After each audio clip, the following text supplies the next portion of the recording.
Hello everyone, कैसे हो आप? बहुत शानदार, एकदम मजेदार, चकाचक। अप्रैल शुरू हो चुका है। आज 1 अप्रैल है। रात की बज रही है 11। कल सुबह तुमको वीडियो देना है तो अब काम तो करना ही पड़ेगा। तो काम कर रहे हैं इसी के लिए, और आज बहुत ही इंपॉर्टेंट यूनिट शुरू कर रहे हैं जिसका नाम है प्लांट बायोलॉजी। इंपॉर्टेंट इसलिए क्योंकि बहुत डायरेक्ट क्वेश्चंस होते हैं। थोड़ा बेसिक अगर अपन अच्छे से कवर कर लें इस यूनिट में तो बहुत ही शानदार नंबर निकाले जा सकते हैं, स्पेसिफिकली बी में। तो जो बी में हम बात करें ना कि 150 में से 50 निकालना है, तो यार बहुत ईजी है इसमें से आपका आराम से 8-10 सवाल निकालना। और बहुत मेहनत नहीं मांगती है यूनिट। सबसे इंटरेस्टिंग ये है कि ये बहुत ज्यादा मेहनत नहीं मांगती है, चाहे आप बॉटनी से हो या नहीं हो। अगर आपको बहुत डिटेल में नहीं पढ़ना है प्लांट बायो, तो आप बेसिक्स भी अगर पढ़ के जाते हो, हार्मोन्स पढ़ लेते हो, थोड़ा बहुत एग्रोबैक्टीरियम के बारे में थोड़ा बहुत पढ़ लेते हो, जो कि हम देखेंगे भी आज। थोड़ा बहुत अपन समझ लेते हैं कि बेसिक में आपका ये फ्लावर डेवलपमेंट कैसे हो रहा है। ये जो कुछ ऐसे कॉन्सेप्ट है जिनके बारे में अगर हमको पता है, photosynthesis definitely, plant water relationship, तो इसमें बहुत अच्छे क्वेश्चंस निकल जाते हैं और बहुत टफ भी नहीं होते। मतलब आप एक या दो बार पढ़ो कॉन्सेप्ट को, थोड़ा सा बेसिक अंडरस्टैंडिंग क्रिएट करो, and you are done. So we will discussing the question of the last 5 years from 2014 to 2019। तुमको ऑलरेडी पता है कि साकार सीरीज में कैसा क्या चल रहा है, और हम बहुत जल्दी इसको कंप्लीट करेंगे। और फिर I will definitely talk about your comments as well. So let's start. Let's don't wait. अब बहुत ज्यादा टाइम हो गया है तो जल्दी से खत्म करते हैं भैया इसको। मजा आएगा तुमको इस पर काम करके। सुनते हैं क्या है भैया सवाल। So will starting from 2023। अभी तक हमने काफी कुछ यूनिट्स कवर कर लिए। आई एम एक्सपेक्टिंग कि तुमने बाकी सारी चीजें कवर कर ली है। बायोकेम कवर कर लिया है हमने। बायोकेम के बाद हम लोगों ने सेल बायो कवर किया था। सेल बायो के बाद में हमने मेथड्स कवर किया था। मेथड्स के बाद में हम लोगों ने क्या कवर किया था दादा? क्या कवर किया था मेथड्स के बाद? इम्यूनो माइक्रो कवर किया था ना, इम्यूनो माइक्रो। और उसके बाद में अब हम कहाँ पे आ रहे हैं? प्लांट पे आ रहे हैं। सो अभी तक हम इस तरीके से चल रहे हैं, है ना। सो इसके सारे टेस्ट और ये सारी चीजें जो है वो अपलोडेड है डिटॉक्स बायोलॉजी के ऐप पे, फ्री मटेरियल में। वहां जाके तुम इसको देख सकते हो। तुम लोग इसका पीडीएफ के लिए बोल रहे हो तो मैं उसके लिए भी कर रहा हूँ काम। पीडीएफ भी तुम लोगों को मिल जाएगा। पीडीएफ में या तो टेलीग्राम चैनल पे या फिर अपने ऐप पे ही दे दूंगा, तो वहां से फ्री मटेरियल में तुम डाउनलोड कर सकते हो। खुश? चलो आगे बढ़ते हैं। नाउ पहला सवाल। So we starting from 2023 part A. पहला क्वेश्चन क्या है पार्ट ए में? देखो जरा। Electrons from excited chlorophyll molecule of photosystem 2 are accepted first by, तो डायरेक्टली Z स्कीम का क्वेश्चन है ये। और Z स्कीम जो हम कहाँ पे बात करते हैं, we talk about Z scheme in light dependent reaction, है ना। तो फोटो सिस्टम में जो फोटोसिंथेसिस की जब हम बात करते हैं तो दो बातें करते हैं, लाइट डिपेंडेंट और लाइट इंडिपेंडेंट। तो यहाँ बात कर रहे हैं हम लोग लाइट डिपेंडेंट, जिसमें हम रिएक्शन सेंटर्स के बारे में बात कर रहे हैं। यहाँ पे जो रिएक्शन सेंटर है वो PS2 बोला है हमको। तो आपको बोला गया है कि जो इलेक्ट्रॉन्स होते हैं जब वो एक्साइटेड हो जाते हैं, आपके क्लोरोफिल मॉलिक्यूल एक्साइटेड होता है, तो PS2 से इलेक्ट्रॉन कहाँ जाता है? तो इसका बहुत ही डायरेक्ट आंसर है फेराडॉक्सिन। आपका आगे आता है कहाँ पे? PS1 के बाद में आता है वो, तो PS2 में तो होना नहीं है। साइटोक्रोम बी, ये डेफिनेटली आपका PS2 के बाद ही आता है, लेकिन उससे पहले जो आता है वो होता है आपका प्लास्टोक्विनॉन। जो क्यू वाला पूरा का पूरा साइकिल चलती है, प्लास्टोक्विनॉन, सेमीक्विनॉन और प्लास्टोक्विनॉल, वो पूरा का पूरा सेटअप होता है। उसके बाद में B6 और F आता है। इसके लिए मैंने तुम्हारे लिए छोटा सा डायग्राम रखा है। ये पूरी की पूरी हमारे पास में जेड स्कीम है। यहाँ पे अगर तुम देख रहे हो तो यहाँ से हम लोग फोटो सिस्टम PS2 के बारे में बात कर रहे हैं। PS2 यहाँ पे, ये PS2 है अपने पास। यहाँ पे 4 इलेक्ट्रॉन्स और ये H2O से 4 प्रोटॉन निकले और आपके पास में ऑक्सीजन लिबरेट हो गई। यहाँ पे मैंगनीज का पूरा सिस्टम है। टायरोसिन के पास में इलेक्ट्रॉन मूव करते हुए P6 से T, ये PS2 हो गया। ये यहाँ पे दिख रहा होगा तुमको, है ना। तो ये पूरा का पूरा फियोफाइटिन, फियोफाइटिन के बाद में प्लास्टोक्विनोन, ये प्लास्टोक्विनोन का पूरा क्या पूरा QA QB D2 D1। इनके इनिबिशंस के बारे में थोड़ा ध्यान रखना। फोटो इनिबिशन जो होता है वो D2 प्रोटीन की वजह से होता है। प्लास्टोक्विनोन और फिर आगे आपका B6, फिर आपका यहाँ पे B6 के बाद में ये साइटोक्रोम F। तो अल्टीमेटली हमसे पूछा गया था प्लास्टोक्विनोन। तो ये फियोफाइटिन वगैरह के बारे में हमसे पूछा नहीं था, ये ना। ये तो इसके बारे में, ये प्लास्टोसाइनिन हो गया यहाँ पे। प्लास्टोसाइनिन के बाद में PS1 में हमारे पास में पूरी की पूरी A0 A1 FX FA FB और फिर आपका फेरोडॉक्सिन। फिर अगर यहाँ पे साइक्लिक फोटोफॉस्फोराइलेशन अगर आपको करवाना है तो आप यहाँ से फिर वापस से भेज देते हो इधर, और ये पूरी प्रोसीजर वापस से चलती रहती है इस तरीके से। ठीक है, बाकी तुम ऑलरेडी बात जानते हो। यहाँ पे ध्यान रखने वाली बात क्या है कि इस जगह पे ये पूरा हमारे पास में एटीपी सिंथेसिस अरेंजमेंट है, CF0 CF1, और यहाँ पे एटीपी सिंथेसिस हो रहा है। एटीपी सिंथेसिस कहाँ होता है? हमेशा आपका स्ट्रोमा के अंदर, है ना। स्ट्रोमा के अंदर, ये लिखा हुआ है स्ट्रोमा। तो ये स्ट्रोमा है और ये थैलेकॉइड ल्यूमेन है। तो क्लोरोप्लास्ट का स्ट्रक्चर आई एम एक्सपेक्टिंग तुम ऑलरेडी जानते ही हो। ये कुछ इस तरीके से हमारे पास में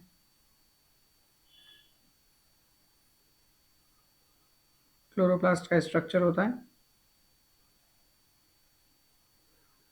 ना। और ये ग्रेना हो जाती है। तो हम बात कर रहे हैं यहाँ पे कुछ इस तरीके से कि आपका ये इधर से प्रोटॉन्स अंदर पंप हो रहे हैं, लाइक दिस। यहाँ से प्रोटॉन पंप हो रहे हैं अंदर की तरफ, ये दिख रहा है प्रोटॉन यहाँ पे आ रहा है, और यहाँ से अंदर प्रोटॉन पंप हो रहे हैं, मतलब प्रोटॉन्स अंदर जा रहे हैं इधर, और एटीपी बाहर यहाँ पे बन रहा है। तो एटीपी कहाँ बन रहा है, स्ट्रोमा में बन रहा है। ध्यान रखना ये अरेंजमेंट जो है ये आपका जो माइटोकॉन्ड्रियल अरेंजमेंट है उससे उल्टा है, तो इसका थोड़ा सा ध्यान रखना है, बाकी सब बेसिक है, कोई बहुत लोड लेने की जरूरत नहीं है, ठीक है। तो थैलेकोइड स्पेस नीचे है और आपका ये स्ट्रोमा ऊपर है, तो ये बेसिक सी पॉइंट अपने को थोड़ा ध्यान रखना है। दूसरी चीज यहाँ पे जो इंपॉर्टेंट कुछ क्वेश्चन होते हैं कि इसके जो पैराक्विट वगैरह होते हैं, जो इनहिबिटर्स वगैरह हैं, उनके बारे में डीसीएमयू जो हो गया, ये कुछ इनहिबिटर्स है, इसके बारे में अच्छे से पढ़ लेना, इस पे सवाल आ सकता है कि कौन सा वाला कहाँ इनहिबिट करता है ना। उसके अलावा क्यू साइकिल एक कॉन्सेप्ट होता है इसमें, क्यू साइकिल, जिसमें हम बात करते हैं कि हम 2 इलेक्ट्रॉन लेते हैं उससे प्रोटॉन पंपिंग करवा के और फिर सारा प्रोसेस करवाते हैं, तो उसके बारे में एक बार रीड करना है, ईटीएस इंपॉर्टेंट है। नेक्स्ट क्वेश्चन, अगला सवाल क्या है, lichen is an example of symbiotic relationship between, यार इतना आसान सवाल है, इट्स एल्गी एंड फंजाई, है ना। नेक्स्ट क्वेश्चन क्या है सर, अगला सवाल, Which of the following plant organs is not a potential explant for tissue culture? आपसे पूछा गया है कि ऐसा कौन सा प्लांट ऑर्गन है जिसको हम यूजुअली एक्सप्लांट की तरह यूज नहीं करते हैं। एक्सप्लांट क्या होता है आपका, एक्सप्लांट जो पेरेंटल प्लांट का टुकड़ा होता है, इट इज अ प्लांट, टुकड़ा मतलब आप उसका कुछ पार्ट निकालते हो और वो जो एक्सप्लांट का जो पेरेंटल पार्ट का टुकड़ा होता है उससे आप क्या करते हो, कैलस डेवलप करते हो या कल्चरिंग करते हो।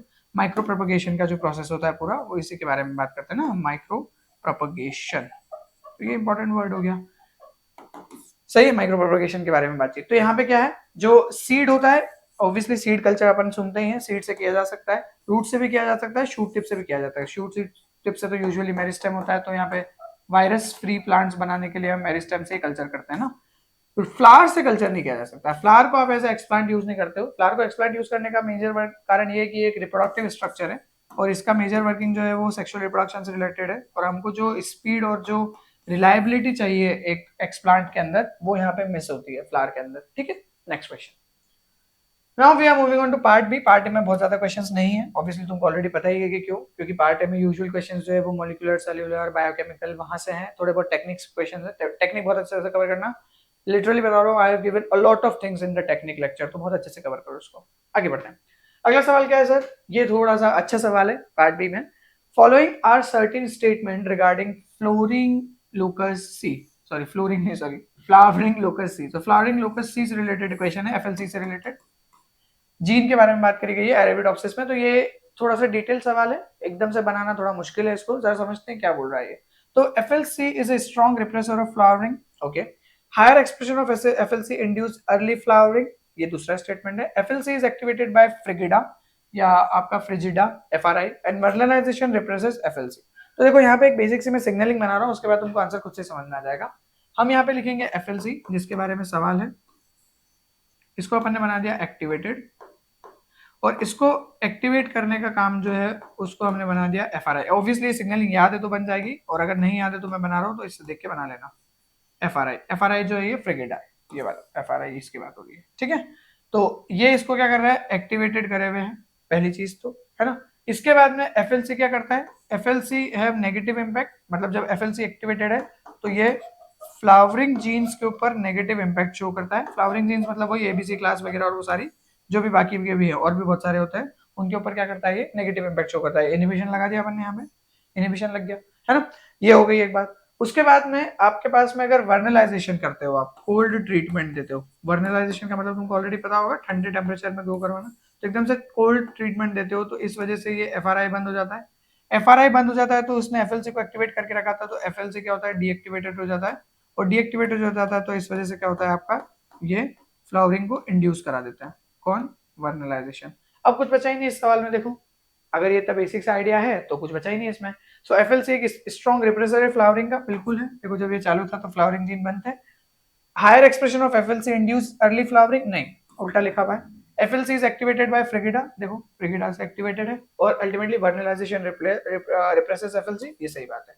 तो 1 2 3 ACD कहा गया, ACD देखो, ACD दिख रहा है, ये रहा fourth option, ACD is the correct. I hope ये समझ में आया होगा, ये बना लेना, एक्चुअली ऐसा कोई डायग्राम है नहीं है, मतलब आई जस्ट क्रिएटेड इट, तो ड्रॉ कर लेना इसको। Next, which one of the following is not true, वापस से नॉट ट्रू पूछ लिया है, नॉट डब्बे में डाल दो, बढ़िया, वो खुद तुमको बड़ा करके देते हैं यार, फिर भी तुम गलती करते हो, तो इसको डब्बे में डाल दो। Regarding phosphoenol pyruvate carboxykinase type of C4 photosynthesis, now you already know कि C4 फोटोसिंथेसिस क्या होता है। C4 बेसिकली आपका एक मेटाबॉलिक मॉडिफिकेशन है, ताकि हम C2 जो हमारा फोटो रेस्पिरेशन है उसको एलिमिनेट कर सकें। C2 फोटो रेस्पिरेशन को एलिमिनेट करना है क्योंकि इसके अंदर हमारा एक CO2 का क्या होता है, लॉस होता है, जिसको हम आगे चल के फिक्स कर सकते थे केल्विन साइकिल में। और ये जो CO2 का लॉस होता है, इसकी वजह से हमारे पास में क्या होता है, ये जो फोटोफॉस्फोराइलेशन है, सॉरी फोटो रेस्पिरेशन है, ये नुकसान का सौदा है। तो हम ये बात जानते हैं कि C2 जो है, जिसके अंदर वो ग्लाइसिन, ग्लाइऑक्सिलेट और आपके पूरे के पूरे तीनों सेटअप होते हैं ना, पेरोक्सिसोम, क्लोरोप्लास्ट, माइटोकॉन्ड्रिया, और फिर आप उसमें ग्लाइऑक्सिलेट, ग्लाइसिन, फिर सेरीन बनाते हो, दो ग्लाइसिन को जोड़ के माइटोकॉन्ड्रिया में, फिर वहां से एक CO2 रिमूव करते हो, फिर वो CO2 जो होती है वो बाहर चली जाती है, फिर वो जो सीरीन होता है वो आगे चलते चलते चलते चलते आपका कन्वर्ट होता है, फिर आपका अल्टीमेटली किसके अंदर, 3PGAL में, और फिर वो आगे यूज हो जाता है केल्विन साइकिल में। सो 4 कार्बन यूज करके आप 3 कार्बन का प्रोडक्ट बनाते हो केल्विन साइकिल के लिए, और वही एक लॉस होता है जो आपका C2 में देखने को मिलता है। तो हमारे पास C2 को रोकने के लिए क्या क्या मैकेनिज्म होता है, C4 होता है, कैम होता है, और एक और क्या हो जाता है आपके पास में, C4, कैम, और क्या बच गया, एक और एक बचा है ना, कुछ भूल रहा हूं मैं, कुछ सोचो क्या हो गया, कैम पाथवे हो गया, C4 हो गया, हाँ बस ये दो तो है मेजरली, और C3 तो है ही अपने पास में, C3 का तो बेसिकली अरेंजमेंट ही है C2। सो बेसिकली यहाँ पे क्या है, C4 के बारे में पूछा है, तो C4 के बारे में कुछ इंपॉर्टेंट बातें पता होना चाहिए। सबसे पहले इसके अंदर क्रेंज एनाटॉमी देखने को मिलती है। अगर तुमको ये सारे लेक्चर्स एक बार देखना है तो बहुत फास्ट रिवीजन करना है, तो मैंने संभव सीरीज जो पहले बनाई थी नेट के लिए, उसमें मैंने ये सारे लेक्चर्स रिकॉर्ड किए हैं, सारे तो नहीं, मतलब कुछ यूनिट्स रिकॉर्ड करना बची है उसमें।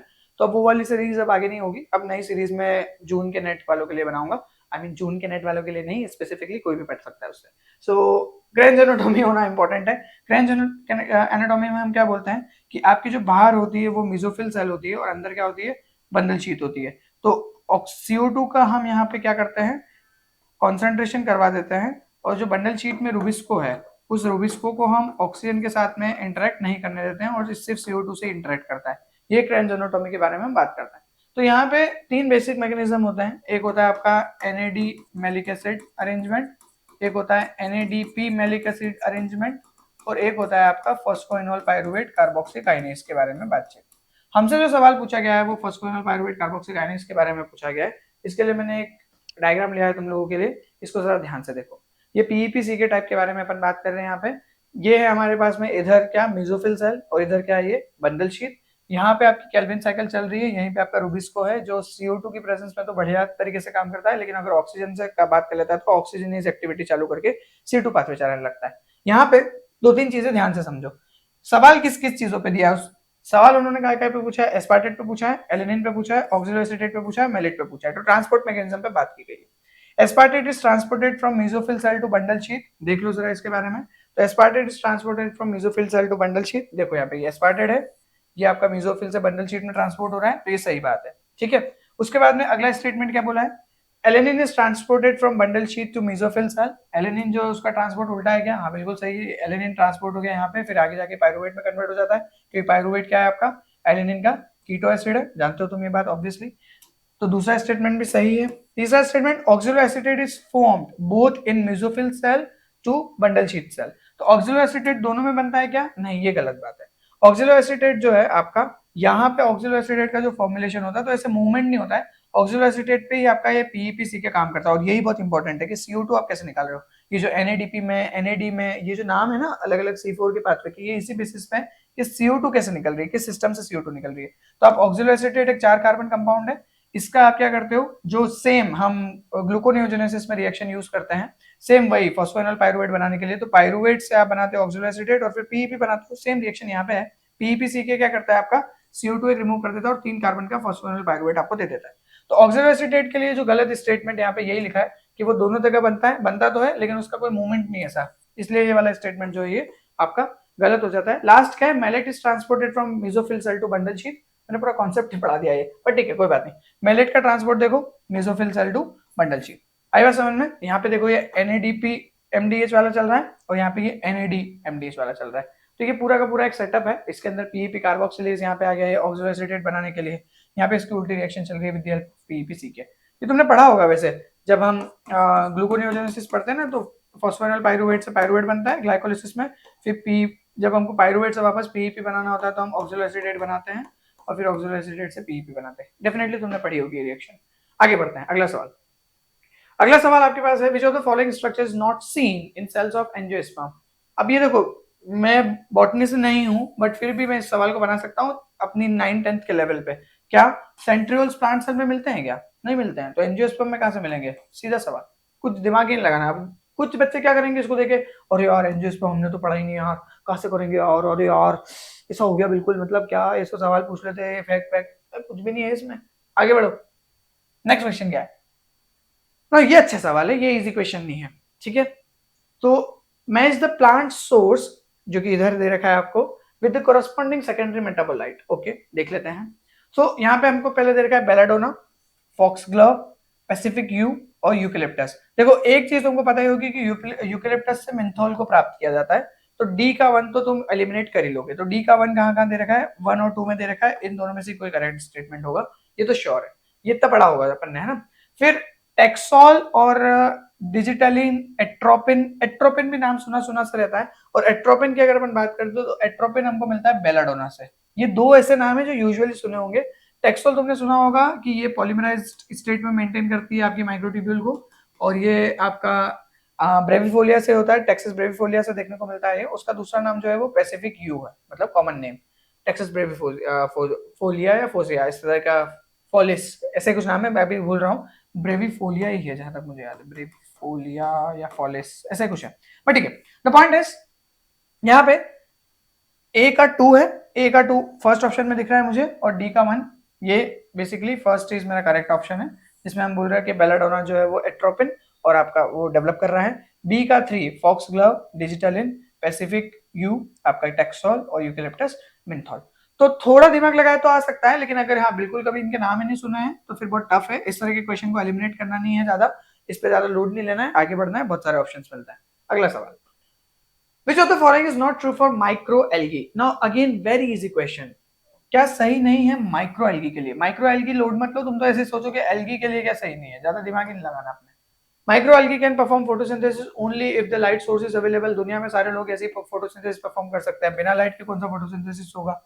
Respiration by the micro algae continues through out day and light. सारे ही लोगों का रेस्पिरेशन डे एंड लाइट दोनों टाइम चलता है जो फोटोसिंथेसिस परफॉर्म कर सकते हैं। Photosynthesis by microorganism, sorry micro algae is an oxidation state. यहाँ गड़बड़ कर दी इन्होंने, ऑक्सीडेशन रिएक्शन नहीं है वो, है ना। क्यों? क्योंकि वहां पे हम सिंथेसिस कर रहे हैं, और फोटोसिंथेसिस सिंथेसिस रिएक्शन है, एंड दैट्स व्हाई वहां पे एनाबॉलिज्म होगा, और एनाबॉलिज्म जब होगा तो एनाबॉलिज्म रिडक्शन होता है। क्या होता है? रिडक्शन, ऑक्सीडेशन नहीं होता। हमेशा ऑक्सीडेशन जो होता है वो आपका कैटाबॉलिज्म होता है। Oxidation is catabolism. ये छोटी सी बातें हैं, याद रखना। कैटाबॉलिज्म यही गड़बड़ करती है, बाकी तो स्टेटमेंट पढ़ो ना, कितना इजी है। Microalgae can take both carbon monoxide and bicarbonate as source of carbon. आप ये थोड़ा सा कॉमन सेंस लगाए तो यार, इसके अंदर भी HCO3 माइनस है, तो यहाँ पे भी कार्बन है, यहाँ पे भी कार्बन, तो हो सकता है यूज करता हूँ, बट ये तो डायरेक्ट है ना, ऑक्सीडेशन तो हो ही नहीं सकती है, ये फोटोसिंथेसिस ऑलवेज रिडक्शन। तुमने केल्विन साइकिल पे पढ़ा ही होगा ना, CO2 का रिडक्शन ही तो कर रहे हैं। क्या कर रहे हैं? CO2, इसको क्या बना रहे हैं? C6H12, ये आ गए ना हाइड्रोजन 12 O6, ठीक है। तो यहाँ पे एक कार्बन पे 2 ऑक्सीजन थी, यहाँ पे 6 कार्बन पे 6 ऑक्सीजन है, तो यहाँ पे 6 कार्बन पे 12 ऑक्सीजन होना चाहिए थी, लेकिन कम हो गई ना ऑक्सीजन, तो रिमूवल हो गया ऑक्सीजन का एक तरह से, और एडिशन हो गया हाइड्रोजन का यहाँ पे। तो क्या हुआ है? रिडक्शन हुआ कि क्या हुआ? ऑक्सीडेशन हुआ, obviously reduction. Okay, now next question. Which of the following cell is involved in the translocation of microRNA in plants? Micro RNA के लिए कौन रिस्पॉन्सिबल है प्रभु? जरा इसको देख लेते हैं। तो देखो माइक्रो आरएनए इन प्लांट्स की अगर हम बात करें तो mRNA काय के लिए रिस्पॉन्सिबल है, तुम बताओगे कि mRNA हम क्यों यूज करते हैं। तो mRNA हम यूज करते हैं क्योंकि हम क्या करना चाहते हैं? साइलेंसिंग करना चाहते हैं, है ना। क्या करते हैं? साइलेंसिंग करना चाहते हैं। अब मुझे दो बातें बताओ कि mRNA जो है वो क्या क्लीविंग करके साइलेंसिंग करेगा, या आपका कैसे काम करेगा, ये इसका मैकेनिज्म थोड़ा तुम लिख के बताओगे। ओके, मैं डायरेक्टली इसके आंसर पे आता हूँ क्योंकि बहुत ही बेसिक डायरेक्ट क्वेश्चन है। जब भी आपको कोई ट्रांसलोकेशन करवाना है और आपको कोई मॉलिक्यूल्स का या अमीनो एसिड वगैरह का ट्रांसलोकेशन करवाना है, तो आप फ्लोएम यूज करोगे हमेशा। इस पूरे में आपके पास में फ्लोएम में दो चीजें ही हैं, कंपेनियन सेल्स और ये सारी चीजें। तो इसमें पेरेन्काइमा तो सिंपल टिश्यू है होने से रहा, कंपेनियन सेल्स जो है उसका ऐसा ट्रांसलोकेशन से लेना देना नहीं है। स्क्लेरेट्स जो होती है वो मैकेनिकल स्ट्रेंथ के लिए है। तो फ्लोएम सीव एलिमेंट्स, जहां से आपके फूड वगैरह का सारा ट्रांसलोकेशन होता है मिनरल्स का, उसी में ये अरेंजमेंट है। अगला क्वेश्चन क्या है? Which of the following pigment makes some archaea to appear purple? Now, बहुत ही अच्छा सवाल था ये। पर्पल कलर नाम सुनते ही कैरेटिनॉइड्स दिमाग से निकाल दो, क्योंकि कैरेटिनॉइड्स जो है वो रेड, येलो, ऑरेंज कलर देते हैं। फाइकोसाइनिन ये ब्लू कलर देता है, साइनोबैक्टीरिया में देखने को मिलता है, ये भी हटाओ। स्फेरॉइडिन, स्फेरॉइडिन जो है भाई ये एक आपका एक तरह का, तुम ये बोल सकते हो कि ये कैरेटिनॉइड्स ही है, रेडिश कलर देने के लिए रिस्पॉन्सिबल है ये। और बैक्टीरियोरोडोप्सिन, दिस इज द आंसर। बैक्टीरियोरोडोप्सिन जो है ये आपका एक लाइट सेंसिटिव मॉलिक्यूल है जो कि आपके मेम्ब्रेन में देखने को मिलता है। किसके मेम्ब्रेन में? आर्किया की मेम्ब्रेन में देखने को मिलता है। और ये आपका कलर देता है, वो जो रेडिश पर्पल या पर्पल कलर की हम लोग बात कर रहे हैं, ठीक है। उसके अलावा इसमें दो तीन चीजें और है जो मुझे लगता है तुमको पता होना चाहिए। Just give me a moment. हाँ, मुझे ये बताओ कि बैक्टीरियोडॉप्सिन कितने पास ट्रांसमेम्ब्रेन प्रोटीन है ना? कितने पास ट्रांसमेम्ब्रेन प्रोटीन है? एक तो इस सवाल का आंसर तुमको कमेंट में करना है। उसके अलावा इसका मेजर वर्किंग क्या है आर्किया में, उसके बारे में थोड़ी सी बातचीत मुझे बताना कि क्या प्रोसेस है इसका। अच्छा, अगर ये किसी तरह से जीपीसीआर से रिलेटेड है तो क्या रिलेशन है? अगर रिलेटेड है तो, नहीं रिलेटेड है तो बात ही खत्म हो जाती है। तो लिखना सीधा नो, नॉट रिलेटेड, ऐसे करके। और है ना, कोई दूसरा आंसर कर रहा है उसके कमेंट देख के मत वो क्या करो, तुम अपना आंसर खुद लिखा करो अपने वर्ड्स में। मैं ये एक्सरसाइज इसलिए करवाता हूँ ताकि तुमको एक्टिव रिकॉल हो और तुम चीजें याद रखो। मतलब इससे कोई वो नहीं है कि तुम कमेंट करोगे तो कुछ मेरा भला हो रहा है या तुम्हारा ही भला हो रहा है उसमें ना। नाउ एक चीज और यहाँ पे इंपॉर्टेंट है क्या? कुछ नहीं, बाकी सब ठीक है। अगले क्वेश्चन पे चलते हैं। नेक्स्ट सवाल क्या है भैया? Again a very interesting and very easy question. अगर भाई मैंने बोला था कि तुमको फाइटो हार्मोन्स पढ़े होंगे तो आसानी से बन जाएगा। जिब्रेलिन, साइटोकाइनिन्स, एब्सिसिक एसिड, ब्रेसिनोस्टेरॉइड्स, और उनसे उनके बारे में उनके प्रीकर्सर पूछ लिया बेसिकली, ठीक है। तो जिब्रेलिन का जो प्रीकर्सर होता है वो जिरेनाइल जिरेनाइल डाइफॉस्फेट होता है, जीजीपीपी, है ना। तो जिरेनाइल जिरेनाइल डाइफॉस्फेट आपका इसका हो गया। तो ए का 4 कहाँ देखने को मिल रहा है? ए का 4 ए के ऑप्शन में, और यहीं से सवाल बन जाता है। ए का 4 है, बी का क्या होगा? 2 होगा। साइटोकाइनिन जो होता है वो स्क्वालिन से बनता है, ये बात जानते हैं अपन, है ना। बी का 2। सी का क्या होगा? 1। एब्सिसिक एसिड कैसे बनता है आपका? पायोटीन एंटकोरॉन रिंग के बारे में एक बार रीड करना, जो आपका पूरा सेटअप होता है। और एंटकोरॉन रिंग काय के अंदर देखने को मिलती है? ये क्या जिब्रेलिन में देखने इसको एब्सिसिक एसिड में देखने को मिलती है क्या एंटकोरॉन रिंग? मैंने कुछ नहीं बोला, अभी ढूंढो इसको। नाउ सी का 1 और डी का क्या आ गया आखिरी में आपका? ब्रेसिनोस्टेरॉइड। सो ब्रेसिनोस्टेरॉइड आपका किससे बनता है? आइसोपेंटेनिल डाइफॉस्फेट। ये जो ब्रेसिनोस्टेरॉइड्स है इसका जो एक्चुअल वो है प्रीकर्सर, वो कैम्पेस्टेरॉल है। कैम्पेस्टेरॉल, इस पे भी सवाल आया है आगे।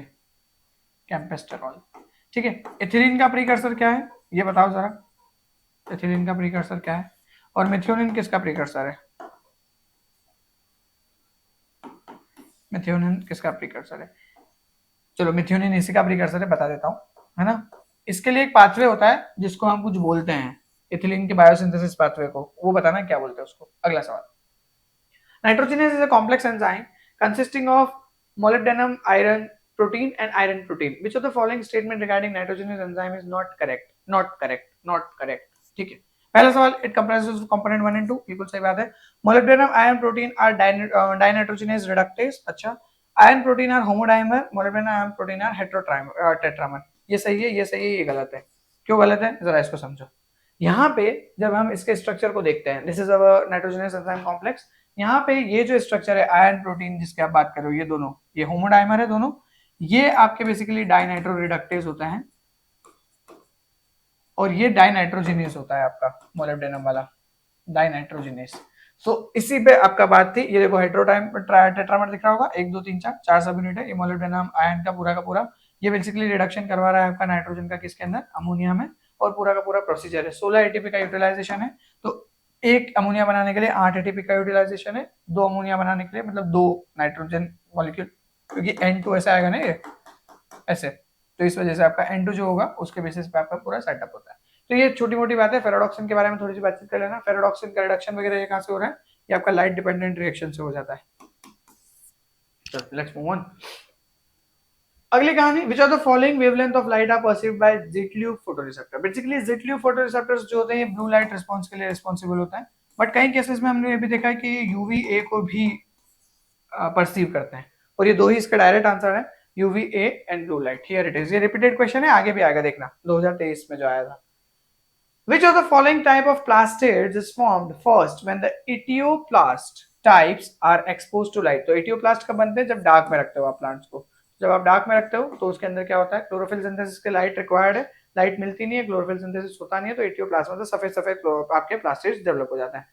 तो ये बेसिक सा एक मैकेनिज्म है, ये इंपॉर्टेंट है, थोड़ा इसको प्लास्टिड्स को देख लेना। यहाँ पे अगर तुम देखोगे तो अमाइलोप्लास्ट किसको बोलते हैं? स्टार्च कंटेनिंग को अमाइलोप्लास्ट बोलते हैं।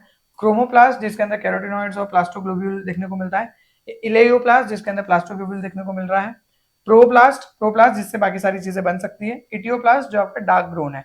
इटियोप्लास्ट जो है बेसिकली जब वो क्लोरोप्लास्ट में डेवलप होता है तो यहाँ पे नहीं है वैसा, बट प्री ग्रेन्युल प्लास्टिड बनता है। प्री ग्रेनल मतलब जिसके अंदर ग्रेना डेवलप होने लगता है, ग्रेना दिख रहा है ना इस तरीके से, ये ग्रेना डेवलप होने लगता है इसके अंदर, धीरे धीरे प्री ग्रेनल प्लास्टिड यहाँ बनता है। प्री ग्रेनल प्लास्टिड से फिर क्लोरोप्लास्ट डेवलप होता है। फिर जब क्लोरोप्लास्ट मरने वाला होता है तो इसका ऑटोफेजी डेवलप होने लगती है। ऑटोफेजी डेवलप में जीरोंटोप्लास्ट बोलते हैं उसको। तो जो आपका बूढ़ा प्लास्टिड है उसको जीरोंटोप्लास्ट, क्योंकि जीरोंटोलॉजी जो है वो आपके किसको बोलते हैं, बूढ़े लोगों की स्टडी और उसको बोलते हैं पूरी की पूरी जेरियाट्रिक, मतलब बहुत ज्यादा आपके बूढ़े हो गए हो आप ऐसा मतलब। तो ये बेसिक बेसिक के कुछ पॉइंट्स। तो अब सवाल पे जीरोंटो तो ये तो डेड के लिए, या डेड नहीं मतलब बूढ़े के लिए होगा। अमाइलोप्लास्ट अभी बताया स्टार्च के लिए होगा। Pre granal plastid this is the correct answer, और मैच्योर इसके बाद बनेगा। तो पहला पूछा था क्या फर्स्ट कौन सा बनता है, फॉर्म फर्स्ट, तो प्री ग्रेनल प्लास्टिड इसमें डेवलप होता है। अगला सवाल ये तो हो गया। नेक्स्ट क्वेश्चन क्या है sir, okay, how many isoprene units are present in a diterpene. और ये बहुत आसान सवाल है। आइसोप्रीन यूनिट्स कितनी होती है, ये C5 की होती है, 5 कार्बन की एक आइसोप्रीन यूनिट होती है। और मोनोटर्पिन, डाइसस्क्यूटर्पिन, डाइटर्पिन ये क्या होता है आपका, जब दो आइसोप्रीन यूनिट मिलती है तो एक C10 को हम मोनोटर्पिन बोलते हैं, टर्पिनोइड्स की बात करें तो। C20 को हम डाइटर्पिन बोलते हैं। C15 को हम सेस्क्यूटर्पिन बोलते हैं, सेस्क्यूटर्पिन। तो ये छोटी मोटी बातें अपने को याद रखनी। फिर ट्राइटर्पिन क्या होगा C30, टेट्राटर्पिन क्या होगा C40, ऐसे करके आपका बढ़ता जाएगा ये। तो डाइटर्पिन किसको बोलेंगे हम लोग, जब हमारे पास C20 हो। तो एक 5 कार्बन की यूनिट है, कितनी लगेगी C20 बनाने के लिए, into 4, and that's why the answer is 4, है ना। बट ये पता है तो पता है, वरना ऐसा दिक्कत आ सकती है इसमें, ठीक है। नाउ ये क्वेश्चन द कंसंट्रेशन है एब्सोल्यूट, यार ये गलत क्वेश्चन डाल दिया हमारे एडिटर भाई साहब ने।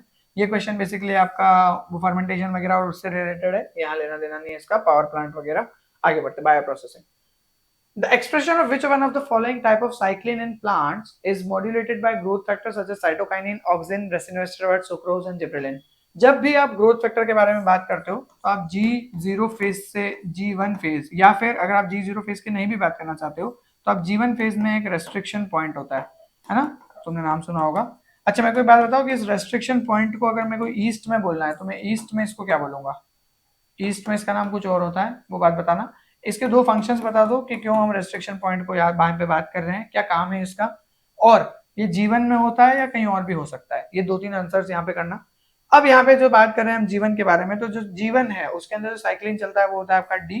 तो डी जो होता है जीवन के अंदर होता है, फिर ए जीवन एस, और ए जो होता है वो एस में होता है और अल्टीमेटली G2 तक चला जाता है वो, और एम जो होता है वो आपका एम फेज में, आप सॉरी क्या बोल रहा हूँ मैं, बी जो होता है वो आपका G2 से लेके M तक चलता है। तो ये बेसिकली 4 क्लासेस साइक्लिंग की हम डिस्कस करते हैं।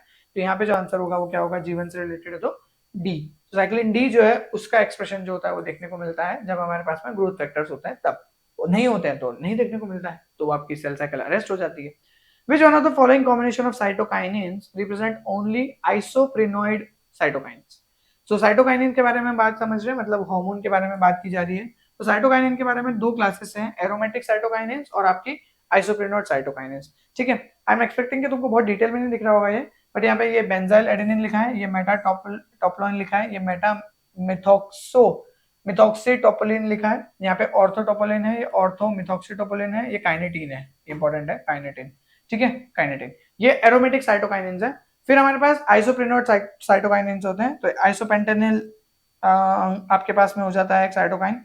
फिर एक यहाँ पे डाइहाइड्रोजियाटिन है, यहाँ पे ये सिस जियाटिन है, और ये जियाटिन है। जियाटिन को आसान भाषा में या ट्रांस जियाटिन को आसान भाषा में सिर्फ जियाटिन भी कहा जाता है।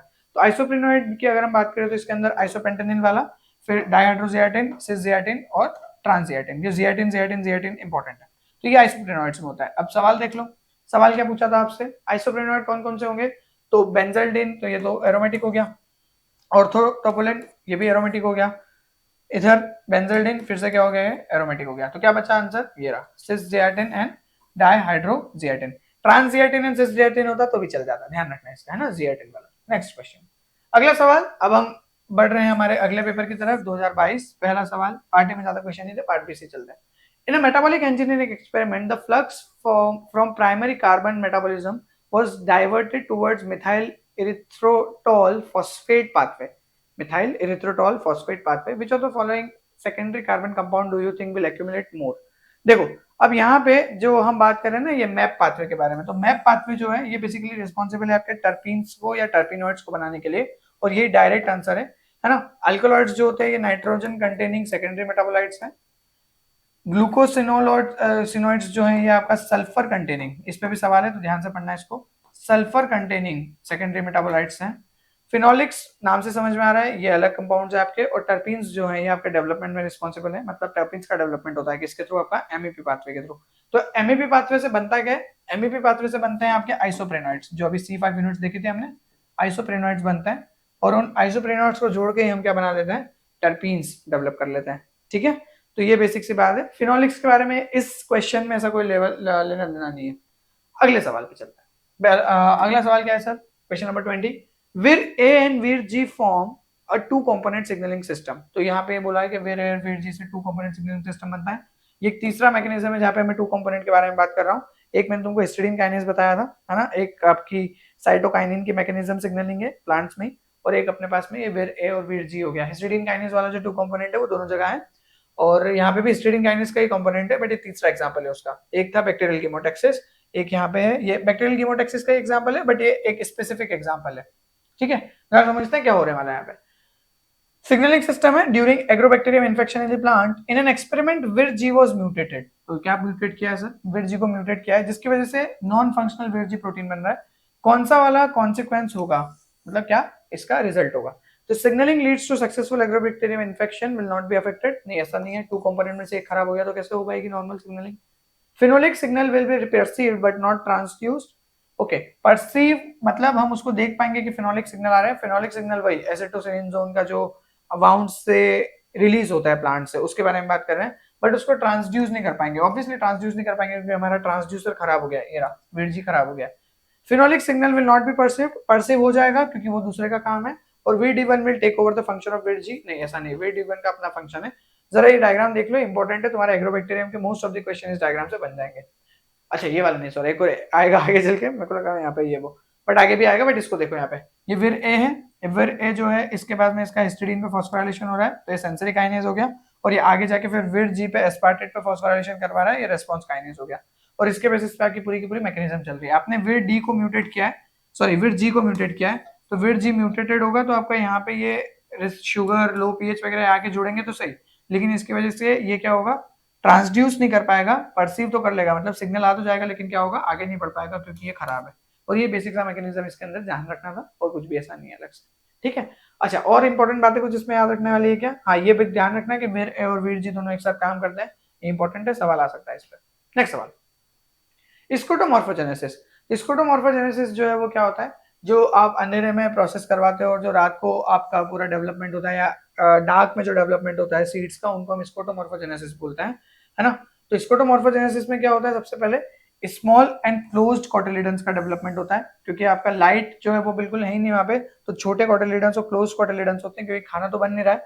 और इलोंगेटेड हाइपोकोटाइल, तो इलोंगेटेड हाइपोकोटाइल मतलब ऐसे खींच के ऊपर चलता है वो, ताकि वो जल्दी से जल्दी लाइट तक पहुंच सके, ऐसे इलोंगेटेड हाइपोकोटाइल डेवलप होता है उसके अंदर। ठीक है, फुली ओपन कोटिलिडन्स ये तब होता है जब लाइट आपकी आसानी से होती है, तो ज्यादा खुल जाते हो कोटिलिडन्स और फटाफट फटाफट लाइट का फोटोसिंथेसिस करके डेवलपमेंट करते हैं खाने का। Robust foliage and root growth, नहीं ये भी उतने अच्छे से नहीं होती है। अर्ली फ्लावरिंग तो होगी नहीं क्योंकि आपका प्रोसेस जो है वो बिल्कुल डार्क में चल रहा है, फ्लावरिंग के लिए हमको लाइट की रिक्वायरमेंट है।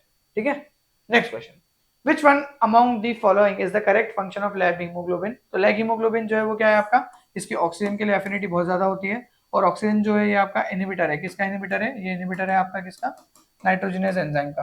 तो ये इनहिबिटर को इनहिबिट करने में मदद करता है leghaemoglobin, and that's why it sequester oxygen to facilitate the nitrogen fixation. This is the correct statement. बहुत ही डायरेक्ट, बहुत ही बेसिक क्वेश्चन। CO2 से कोई प्रोटेक्शन की जरूरत नहीं है इसको। Facilitate the supply of CO2, नहीं ऐसा कुछ भी नहीं है। It binds to nitrogen and move it out of the nucleus, ऐसा कुछ भी नहीं होता, सब गलत रहता है बाकी तो, है ना। Next question, cytochromes control photomorphogenesis in response to, अभी अभी मैंने तुमको बताया था जिटल्यूब वाला क्वेश्चन, देखो रिपीटेड क्वेश्चन है ना, अगले साल में रिपीट हो गया। तो जिटल्यूब और साइटोक्रोम इसके नाम से आया था क्वेश्चन। तो साइटोक्रोम जो है ये भी क्या है, ब्लू और यूवीए लाइट से रिलेटेड है, बहुत ही डायरेक्ट क्वेश्चन था, अब डायरेक्ट क्वेश्चन है क्योंकि तुमको पता है। चलो फिर फाइटोक्रोम क्या रिकॉग्नाइज करता है ये भी बता दो, फाइटोक्रोम क्या रिकॉग्नाइज करता है, इससे रिलेटेड एक दो जीन्स अगर याद आ रहे हो तो वो बता देना, फाई करके कुछ जीन होंगे, फाई ए वगैरह इस तरीके से, एक दो जीन्स और उनकी वर्किंग बता दो। अगला सवाल, nod genes. Nod genes again very important point. Nod genes जो है they are responsible for nodulation और रूट प्रोड्यूलेशन के लिए रिस्पांसिबल होते हैं, ये नाइट्रोजन फिक्सेशन में मदद करते हैं, आपका वो पता ही है ना तुमको सारा लेग्यूम प्लांट्स वाला।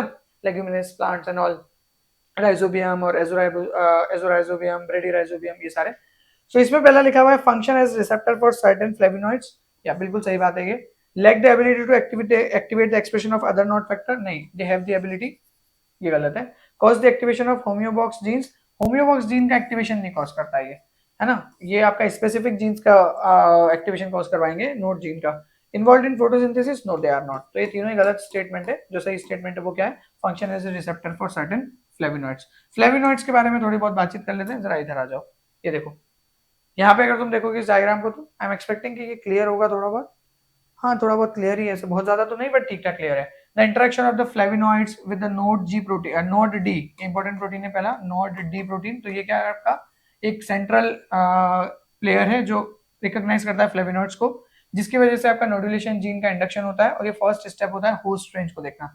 तो हर एक जो आपका नोडुलेशन वाला बैक्टीरिया है, वो ऐसे किसी भी प्लांट के साथ में क्यों नहीं जा सकता है, क्योंकि उसके पास में उसके फ्लेवोनॉइड्स अगर है ही नहीं, फिनोलिक कंपाउंड्स वगैरह वो है ही नहीं, तो फिर वो उसके साथ में काम ही नहीं करेगा। तो ये जो सिम्बायोटिक रिलेशनशिप है, डिपेंड करती है कि कौन सा फ्लेवोनॉइड रिलीज हो रहा है प्लांट से, और उस फ्लेवोनॉइड से वो बैक्टीरिया जो है उसका नोड डी जीन अगर बात करें तो वो एक्टिवेट हो रहा है या नहीं हो रहा है। अगर वो हो जाएगा तो नोड फैक्टर जो होंगे आपके सिंथेसाइज होंगे, जिसकी वजह से अभी बात की थी ना कि दूसरे जीन का सिंथेसिस करता है, और उससे आपका क्या बनेगा, नोड फैक्टर। फिर इस नोड फैक्टर की मदद से हम धीरे धीरे करके यहाँ पे जाएंगे, राइजोबिया इन्वेट करेगा, और फिर तुमने पूरी की पूरी डिटेल पढ़ी होगी, इस तरीके से एक थ्रेड बनता है, फिर वो थ्रेड जो होता है इस तरीके से वो रूट हेयर के बाद में इस तरीके से बनता है, और यहाँ पे आपका एनऑक्सीजनिक इन्वायरमेंट क्रिएट होता है, और फिर यहाँ पे निफ जीन वगैरह का पूरा सेटअप होता है, और उसके बाद में आपके यहाँ पे क्या बनता है, नाइट्रोजिनेस बनते हैं, और नाइट्रोजिनेस के कॉम्प्लेक्स में आयरन कॉम्प्लेक्स और मोलिब्डेनम आयरन कॉम्प्लेक्स बनते हैं, और फिर आपका पूरा का पूरा नाइट्रोजन फिक्सेशन की प्रोसेस चलती है, सही है, नाइट्रिफिकेशन एंड ऑल। अगला सवाल, in plants the overexpression of lectin genes confer resistant to what? So इसका सीधा सीधा आंसर है insects. The reason is very simple. तुम जानते हो, मैंने तुमको पहले भी बताई ये बात कि लेक्टिन्स जो होते हैं ग्लाइकोप्रोटीन से जुड़ते हैं, मतलब कार्बोहाइड्रेट से बाइंड करते हैं। तो कार्बोहाइड्रेट से बाइंड करने की वजह से ये काम कर पाते हैं। तो जो आपके इंटेस्टाइनल ल्यूमेन होती है इंसेक्ट्स की, इनके ऊपर जो यहाँ पे कार्बोहाइड्रेट होता है, उन पे जाके लेक्टिन बाइंड कर जाता है, और लेक्टिन बाइंड करने की वजह से इसके अंदर जो न्यूट्रिएंट अपटेक है उसको होल्ड करवाता है, मतलब उतने अच्छे से न्यूट्रिएंट अपटेक हो नहीं पाता है। तो जब आप बहुत ज्यादा लेक्टिन जीन को ओवर एक्सप्रेस करवाते हो तो आप बहुत ज्यादा लेक्टिन प्रोटीन बनाते हो। जब आपके प्लांट को वो इंसेक्ट खाता है तो उसके गट में बहुत सारा लेक्टिन चला जाता है, और वो लेक्टिन जो होता है फिर आपके क्या करता है, एब्जॉर्प्शन में हॉल्ट पैदा या इंटरफेरेंस करता है, जिसकी वजह से प्रॉपर एब्जॉर्प्शन नहीं हो पाता है, और धीरे धीरे वो जो इंसेक्ट होता है वो मर जाता है। वायरस, फंगस, बैक्टीरिया से इससे स्पेसिफिक लेना देना नहीं है लेक्टिन का, although they possess the carbohydrate on their cell surface, but उसका कोई ऐसे स्पेसिफिक अरेंजमेंट नहीं है। अगला सवाल, in a plant transformation vector the selectable marker gene is ideally located next to the left border of the tDNA. Why it is like this?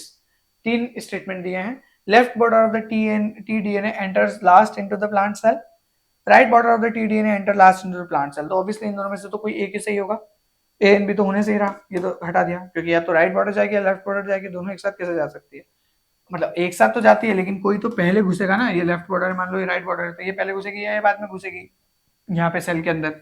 Now it ensures complete transfer of TDNA into the plant cell, ये बात बिल्कुल सही है। तो left border जो है वो complete DNA transfer को, कौन से डीएनए के ट्रांसफर को, टीडीएनए के ट्रांसफर को इंश्योर करती है। तो सी बिल्कुल सही है, क्योंकि तीनों में सी है ही, तो सी तो सही है ही। आपसे बोला गया है क्या, तो अब मान लो यहाँ पे मेरे पास एक है ना ऐसा थ्रेड है, यहाँ पे मैंने एक ऐसे लाल कलर की बॉल लगा दी, और मैं ना इसको एक ऐसे होल से गुजार रहा हूँ, ये थ्रेड ऐसे अंदर की तरफ चल रहा है। तो क्या मैं ये बोल सकता हूँ कि जब तक ये बॉल इस होल को क्रॉस नहीं करके अंदर चली जाती, तब तक ये पूरी तरीके से अंदर नहीं गई है, ये जो थ्रेड है ये पूरा अंदर नहीं गया है। और जैसे ये जो आपका बॉल वाला ये थ्रेड है, ये जब इस तरीके से आगे ट्रेवल करता हुआ, एक मिनट दादा इसको हटा देते हैं, इसको डिलीट करो, इसी को बना देते हैं अपन। ये जो है, ये जो बॉल वाला थ्रेड है आपका, जब ये इस तरीके से मूव करेगा, अरे यार मजा नहीं आ रहा यार बाबा, रुको इसको, हाँ चलो एक काम करते हैं ना, लाइक दिस, और इसको जब मैं सिलेक्ट करूंगा तो पूरे को सिलेक्ट कर लेता हूँ, अब ठीक है। तो इसको जब हम ऐसे मूव करवाएंगे तो हम बोलेंगे क्या, कि ये ऐसे करके मूव करेगा, और जब ये पूरा ऐसे आगे बढ़ता बढ़ता बढ़ता बढ़ता है, बॉल जब यहाँ से क्रॉस हो जाएगी तो हम बोलेंगे कि पूरा निकल गया, कुछ भी बचा नहीं है इसमें से हिस्सा, बस यही कह रहे हैं हम। तो मैं ये बोल रहा हूँ यहाँ पे कि जो लेफ्ट बॉर्डर है ये एंड में होती है, और इसी वजह से अगर ये क्रॉस कर जाती है सेल के अंदर, मतलब प्लांट सेल के अंदर चली गई, लेफ्ट बॉर्डर आपको प्लांट सेल के अंदर दिख रही है, इसका सीधा सीधा मतलब है कि पूरा का पूरा डीएनए जो है टीडीएनए वो अंदर आ चुका है। राइट बॉर्डर जो होती है वो आगे होती है, ये उसको ऐसे भी याद रखना है तुमको कि राइट बॉर्डर इनिशिएशन पे होती है और लेफ्ट बॉर्डर एंड में होती है। तो आंसर क्या हो गया, ए एन सी। इसके लिए मैंने एक डायग्राम भी लिया है, ये डायग्राम तुमने पहले देखा ही होगा, बहुत ज्यादा कॉमन डायग्राम है ये, तो ये इंपॉर्टेंट है, जरा इसको देख लेते हैं। क्या प्लांट में इंजरी हुई, इंजरी से सिग्नल निकले, वही फ्लेविनॉइड्स जो बोल रहे हैं हम लोग, फ्लेविनॉइड्स नहीं भैया, फेनोलिक कंपाउंड्स, फेनोलिक कंपाउंड्स जिनको रिकॉग्नाइज किया विर ए और जी, ये रहा विर ए विर जी, इनका टू कंपोनेंट सिग्नलिंग चली, फॉस्फोराइलेशन हुआ एस्पार्टेट पे, वो विर जी जो है फिर वो आगे जाके आपका सारे बचे हुए विर जीन्स का एक्सप्रेशन करवा रहा है, उसकी वजह से आपका विरुलेंस फैक्टर्स वगैरह डेवलप हो रहे हैं। यहाँ पे फिर क्या हो रहा है, ये लेफ्ट बॉर्डर तुमको दिख रही होगी, ये राइट बॉर्डर है, राइट बॉर्डर पे अगर तुम देख रहे हो तो विर डी2 जुड़ा हुआ है यहाँ पे, ये विर डी2 की वजह से आपका प्रोसेस जो आगे बढ़ेगी।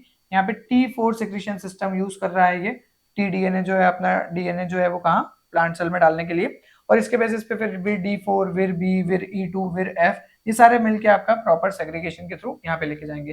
फिर टी कॉम्प्लेक्स अंदर जाएगा, यहाँ पे अगर तुम देख रहे हो तो विर ई2 जो है और एफ जो है ये आपका एनएलएस के थ्रू अंदर ले जा रहा है, यहाँ पे टीडीएनए जुड़ गया, आपका इंटीग्रेट हो गया। फिर यहाँ से आपका साइटोकाइन ऑक्सीजन का प्रोडक्शन करवा रहे हैं ताकि ट्यूमर डेवलप हो, crown gall syndrome, crown gall disease sorry. और यहाँ पे एक चीज और जो हो रही है, ओपाइन के सिंथेसिस हो रहा है, ये जो ओपाइंस है ये फिर आपका वापस आ जाता है ताकि बैक्टीरिया का ग्रोथ हो सके, और इस वजह से बैक्टीरिया के ग्रोथ के लिए ओपाइन यूज होता है, तो ओपाइन यूटिलाइजेशन के लिए हमारे पास में टी आई प्लाज्मिड में अरेंजमेंट है। ये वाला इंपॉर्टेंट है, इसको अच्छे से देखना एक बार, अगर इसमें कोई डाउट हो तो कमेंट करना, मैं यहाँ होगा तो ये टॉपिक एक बार तुमको डिटेल में पढ़ा दूंगा कैसे एग्रोबैक्टीरियम की कहानी चलती है। Next concept, now we move on to the next part, 2021 part है, पहला सवाल क्या है, in the electron transport chain which one of the following can be a 2 electron carrier। तो भाई साहब इसका पूरा सीधा सीधा आंसर फ्लेविन है, और ये बहुत डिटेल सवाल था, इसको मैं बता देता हूँ कैसे फ्लेविन है। देखो जरा यहाँ पे, अगर तुम इस डायग्राम को ध्यान से देख रहे हो तो यहाँ से हम लोग फर्स्ट कॉम्प्लेक्स है ये हमारा कॉम्प्लेक्स 1, और यहाँ पे ये 2 इलेक्ट्रॉन है, किस पे आ रहे हैं, फ्लेविन मोनोन्यूक्लियोटाइड FMN पे आ रहे हैं, ये हमारा कॉम्प्लेक्स 2 है, ये कॉम्प्लेक्स नंबर 2 है, यहाँ से भी 2 इलेक्ट्रॉन्स आते हैं, और ये 2 इलेक्ट्रॉन्स जो आ रहे हैं आपके, ये किसके ऊपर आ रहे हैं, FAD के ऊपर आ रहे हैं, फ्लेविन एडेनिन डाइन्यूक्लियोटाइड FAD के ऊपर। तो FMN FAD दोनों कहां से मिलता है, फ्लेविन से मिलता है, तो FMN और FAD आपके दोनों कहां से मिल रहे हैं, फ्लेविन से मिल रहे हैं, एंड दैट्स व्हाई हम यहाँ पे क्या बोल रहे हैं कि ये दोनों ही आपके फ्लेविन से निकलते हैं। और इलेक्ट्रॉन का जो सेटअप होता है, ऑल्दो ये इंपॉर्टेंट है, ऑल्दो कॉम्प्लेक्स 1 में हम NADH और सक्सिनेट डिहाइड्रोजिनेज वगैरह के बारे में बात करते हैं, कॉम्प्लेक्स 2 में सक्सिनेट डिहाइड्रोजिनेज के बारे में बात करते हैं, बट इलेक्ट्रॉन ट्रांसफर FMN पे होता है। फिर आयरन सल्फर सेंटर, फिर यूवी कैनॉन की साइकिल, फिर कॉम्प्लेक्स 3, और फिर आपका साइटोक्रोम B6 BC1 और वो सारी चीजें चलती रहती है, ठीक है। सो ये इंपॉर्टेंट क्वेश्चन था, आंसर क्या हो गया इसका, फ्लेविन। अच्छा सवाल था ये, आसान सवाल नहीं है बट अच्छा सवाल था। नेक्स्ट क्वेश्चन, अगली कहानी पे चले, दिन दिन दिन, पहला सवाल पार्ट बी, चलो। विच वन ऑफ द फॉलोइंग, बात करते करते 11:15 बज गई है, विच one of the following combinations signify similar function. अच्छा, सिमिलर फंक्शन क्या होगा, साइटोक्रोम और क्रिप्टोक्रोम, नहीं यार साइटोक्रोम का अलग फंक्शन है, इलेक्ट्रॉन कैरियर वेरियर से related, cryptochrome blue light response, गलत हो गया, क्रिप्टोक्रोम फाइटोक्रोम, हाँ बिल्कुल सही बात है, ये आपका फोटो पीरियोडिज्म और उससे रिलेटेड है, लाइट रिस्पॉन्सेस देने के लिए है। फ्लोरोक्रोम आपका फ्लोरोसेंस से रिलेटेड है, साइटोक्रोम आपका फिर वही इलेक्ट्रॉन ट्रांसफर से रिलेटेड है, कोई मतलब नहीं है। क्रिप्टोक्रोम फ्लोरोक्रोम अगेन कोई मतलब नहीं है, अगेन आंसर क्या हो गया, क्रिप्टोक्रोम एंड फाइटोक्रोम। कितना आसान सवाल है, 3 नंबर में। अगला सवाल, E class, अच्छा, E class homeotic genes in Arabidopsis thaliana are involved in the formation of what? So they are involved in the formation of petals and carpels। कैसे पता मुझे, जरा इसके लिए एक डायग्राम देखो, तुमने वैसे फ्लोरल डेवलपमेंट पढ़ा होगा, मुझे जहां तक समझ है, बट नहीं पढ़ा है तो जरा इसको देख लेना। देखो यहाँ पे काम करता है अपन, एक बनाते एक डब्बा, ऐसा डब्बा बना लिया, उस डब्बे को बोला ट्रू है E, क्या है E क्लास ये है। इस डब्बे के ऊपर 3 डब्बे बनाने अपने को, पहला डिब्बा बनाया, दूसरा डिब्बा बनाया, इस तरीके से, ये है ए, ये है सी और ये है डी, फिर एक डिब्बा और बनाओ, दिस इज बी, ठीक है। थोड़ा सा साइड में लिखता हूं ताकि तुम इसको समझ सको, ये क्या है, बी। ये है अपने पास में एबीसी मॉडल, पहले अपन एबीसी मॉडल पढ़ते थे, अब डी और ई और आगे नए नए जीन मिल गए हमको, तो हम उनके बारे में भी पढ़ते रहते हैं। तो एबीसी मॉडल में सेटअप क्या था, हम इसको फिर इससे बात करते हैं, लुक लाइक दिस। अब यहाँ पे ना वर्ल्स होते हैं, वर्ल्स का क्या मतलब होता है, एक सबसे बाहर वाला वर्ल्स होता है, सबसे बाहर वाला जो वर्ल होता है उसको हम बोलते हैं क्या, सेपल। सेपल के अंदर जो वर्ल होता है उसको हम बोलते हैं पेटल, है ना। उसके बाहर जो वर्ल होता है उसको हम बोलते हैं स्टैमेन, स्टेमन के अंदर जो सबसे इनर मोस्ट वॉल होता है उसको क्या बोलते हैं हम लोग? Carpel, stamen and carpel. सही है। सो अच्छा, ये रोल नहीं होता है ना, वर्ल्स होते हैं, ये ध्यान देना, वर्ल्स, वर्ल्स बोलते हैं इनको। नाउ यहाँ पे जो सबसे पहला ए है, ए और ई, ए प्लस ई मिलके बनाते हैं ये सेपल, ये बनाते हैं सेपल। फिर ए, ई और बी, ये दिख रहा है, ए, ई और बी, ये तीनों मिलके क्या बनाते हैं आपके? सेपल के बाद क्या आता है? पेटल। फिर यहाँ पे बी, सी और ई, ये तीनों मिलके बनाते हैं सेपल। पेटल के बाद क्या होता है? स्टेमन। और फिर आपका एंड में जो इसमें बातचीत हो रही है कार्पल की, कार्पल की जो बातचीत होती है वो आपकी सी और ई के बीच में होती है। दिख रहा है यहाँ पे सी और ई, ये तो एक बात हो गई, ये एक बात हो गई, ये एक बात हो गई, कुछ इस तरीके से। यहाँ पे आपका क्या देखने को मिलता है आपको? फिर कार्पल।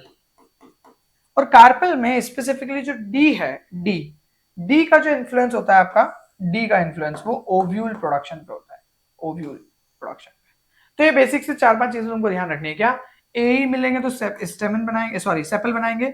बी, ए और ई रिक्वायर्ड है आपका पेटल के लिए। बी, सी, ई रिक्वायर्ड है स्टेमन के लिए। सी और ई रिक्वायर्ड है आपका कार्पल के लिए। और डी और ई रिक्वायर्ड है आपका ओव्यूल के लिए। इनकी कुछ जीन क्लास भी समझ लो, क्योंकि वो भी आ सकती है, और जितना अभी बता रहा हूं उतना काफी है। ए के लिए याद रखना है ए पेटला 1, ये जीन उसके अंदर स्पेसिफिकली याद रखना है AP1। बी के लिए तुमको याद रखना है AP3 और पिस्टिलेट, AP3, ए पेटला। और पेटल्स नहीं बनेंगे ना इसमें, ए खराब हो जाएगा तो, क्योंकि ए इधर भी है पेटल्स में। सो AP3 और PI। फिर ए और बी हो गया। फिर ई पे आ जाओ, तो ई के लिए तुमको याद रखना है SEP, SEP, SEP class of genes, है ना, ई के लिए वो हो गया।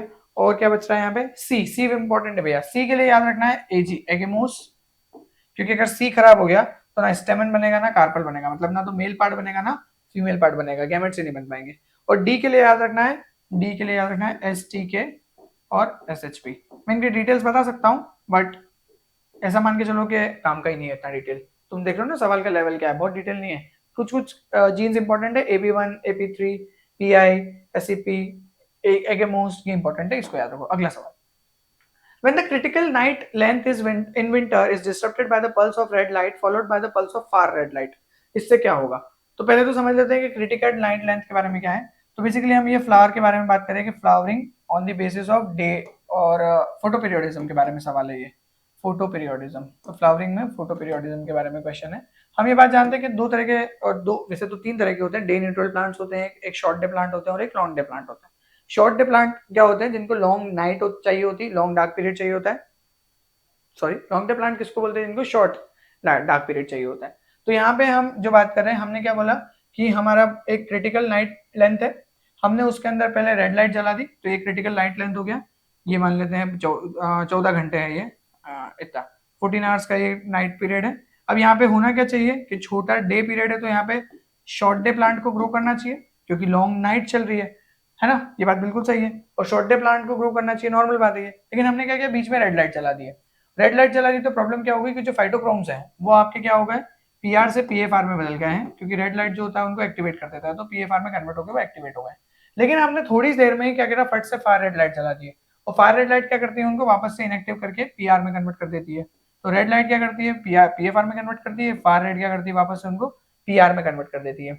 इस केसेस में जो खेल चल रहा है बेसिकली, तो हमको एक चीज समझना पड़ेगी कि पूरा एक्सपेरिमेंट है कि अगर आप रेड लाइट के बाद फार रेड लाइट वापस दे देते हो, जो कि इस वाले केस में हो रहा है, आपने रेड लाइट दी, ये क्रिटिकल नाइट लेंथ, सवाल यहीं से था, critical night length, red light दी, फिर फार रेड लाइट दे दी, तो कौन से वाले? शॉर्ट डे या लॉन्ग नाइट प्लांट जो होंगे फ्लावर करेंगे, और long day short night plants जो होंगे फ्लावर नहीं करेंगे। लेकिन अगर एक और चीज आप करते हैं कि आप रेड लाइट देके फार रेड दे देते, फिर से रेड दे देते, तो आपके बहुत सारे जो PFR वाले अरेंजमेंट है फाइटोक्रोम के, वो एक्टिवेट हो जाते हैं, और उनको ऐसा लगता है कि भैया अब तो दिन ज्यादा बड़ा है, तो यहाँ से पूरा दिन चालू हो जाता, ये पूरा इतना बड़ा दिन हो जाता, और इस वजह से लॉन्ग डे वाले जो होते हैं फ्लावर करते हैं। यहाँ पे क्या हो रहा है, फिर आपने रेड दी, फिर फार रेड दी, फिर रेड दी, फिर फार रेड दी, तो आपने क्या करा, ज्यादातर फाइटोक्रोम्स को PR कंफर्मेशन में इनएक्टिव रखा, तो उनको लग रहा है अंधेरा ही है, तो इतना बड़ा पूरा अंधेरा ही चल रहा है। तो बेसिकली ये जो अंधेरा और उजाले का कहानी है, इसको तो एक बार ढंग से पढ़ लेना। ऑब्वियसली मैं लेक्चर नहीं ले रहा हूँ अभी, let's move on. I hope ये चीज समझ में आ गई होगी। तो इसके बेसिस पे क्या है, शॉर्ट डे प्लांट ही फ्लावर करेंगे, and that's why short day plant will flower and long day plant will not flower. ये मेरा आंसर है, शायद आंसर की में सेकंड दे रखा है, बट मुझे नहीं समझ में आ रहा है कि सेकंड क्यों है। ऑफिशियल आंसर की तो है नहीं, बट जितना मैंने 2-3 जगह पे देखा था तो सेकंड शायद वहां पे है, बट मुझे लगता है कि the correct answer is one only, मतलब रिसर्च पेपर का है ये घर पे नहीं बनाया है ना। चलो आगे बढ़ते हैं। अगला सवाल क्या है? A plant species nearing its extinction due to viral infection has been chosen for micropropagation by tissue culture. Which explant will be the most appropriate to produce virus-free plant? और अगर तुमको थोड़ी देर पहले याद आ रहा हो, अभी 1 घंटे पहले मैंने बताया था शूट अपाइकल मेरिस्टेम जो होता है उसको हम यूज करते हैं for virus free plant development. तो ए ओनली आंसर इसका डायरेक्ट क्वेश्चन है, पढ़ा है तो डायरेक्ट क्वेश्चन है, वरना तो बनाना मुश्किल है। The first alkaloid to be isolated and characteristic from plant is, कौन सा alkaloid हमको पहले देखने को मिलेगा, मतलब nitrogen containing metabolite, it is morphine.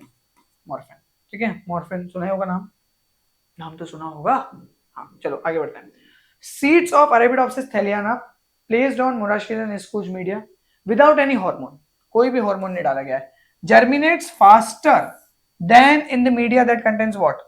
Abscisic acid, because ये क्या है, एब्सिसिक एसिड क्या करता है, सीड डोरमेंसी को बढ़ाता है। ये क्या करता है, सीड डोरमेंसी को बढ़ाता है। अच्छा मुझे एक बात बताओ कि एब्सिसिक एसिड का एंटागोनिस्टिक हार्मोन कौन सा है जो इसके अगेंस्ट काम करता है? एंटागोनिस्ट हार्मोन कौन सा है? अगर उसमें यहाँ लिखा है तो बताना, यहीं से नहीं लिखा है तो फिर दूसरा बताना जहां पे भी तुमको लगता है। तो इसका आंसर क्या हो गया, एब्सिसिक एसिड, क्योंकि वो बहुत लंबे समय तक सीड को डोरमेंट करेगा, तो सीड्स जो होंगे वो आपके क्या होंगे, जर्मिनेट नहीं करेंगे। ठीक है आगे। Which one of the following statement are true for gibberellin? Gibberellin पे बहुत अच्छा सवाल है ये, जरा देख लेते हैं। Gibberellin promote seed germination, okay might be, मुझे नहीं पता, बट ये सही बात है, इट प्रमोट सीड जर्मिनेशन। और अगर तुम ध्यान दे रहे हो तो मेरा कमेंट का आंसर तुमको मिल चुका होगा यहाँ पे, बट अब थोड़ा दिमाग लगाना, कमेंट तो करना ही है। Gibberellin can not stimulate leaf growth, gibberellin can not stimulate leaf growth, it can stimulate leaf growth, ये गलत है। Gibberellin cannot stimulate stem growth, it can stimulate stem growth as well, ये भी गलत है। Gibberellin can be exogenously used to increase plant growth, use किया जाता है इसको। GA3 is predominantly used in agronomical and horticulture practice, definitely GA3, GA3 gibberellic acid 3 one of the most potent form है ये, और इसीलिए इसका आंसर क्या हो गया, A, D और E।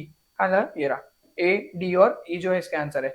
यहाँ पे अब जिब्रेलिन के बारे में 2-3 चीजें तुमको शायद पता ही होगा कि ये एक फंगस से निकला था, है ना, उसका नाम तुम बता दो मुझे, क्या होता है उसका नाम, मेरे को नहीं पता। ये एक बीमारी कॉज करती है राइस के अंदर, है ना, जापान में, उसके बारे में पता चला था।